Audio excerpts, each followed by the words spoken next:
అనగనగా ఒక పల్లెటూరు, ఆ ఊళ్ళో ఒక ఫ్యామిలీ ఉన్నది. అందులో నా 8 మంది ఉన్నారు. కథ చెబుతా జర్ర వినుకోరాదు. అమ్మ, నాన్న, 5 కొడుకులు, ఒక గానొక కూతురు. అమ్మ, నాన్న, 5 కొడుకులు, ఒక గానొక కూతురు. మొదటి కొడుకు పేరేమో నవ్ను అంటారు. వీడు పేర్లంటే అస్సలు మర్చిపోడు. రెండవ కొడుకేమో ప్రాణవును అంటారు. పేర్లసలే గుర్తుండవు. అందుకే ఐవి ఐవి అరే అరే ఐవి యూతే హిషి ఇట్ అంటూ పిలుస్తుంటాడు. ఐవి యూదే హిషి ఇట్ అంటూ పిలుస్తుంటారు. అనగనగా ఒక పల్లెటూరు, ఆ ఊళ్ళో ఒక ఫ్యామిలీ ఉన్నది. అందులో నా 8 మంది ఉన్నారు.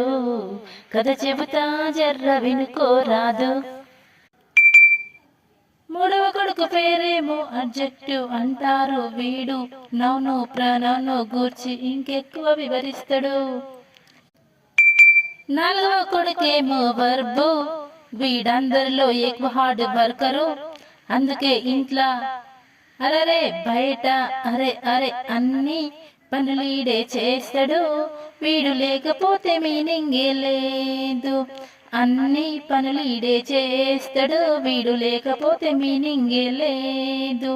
అనగనగా ఒక పల్లెటూరు, ఆ ఊళ్ళో ఒక ఫ్యామిలీ ఉన్నది. అందులో నా 8 మంది ఉన్నారు. కథ చెబుతా జర్ర వినుకోరాదు. 5వ కూతురు అడ్వర్బ్ అంటారు.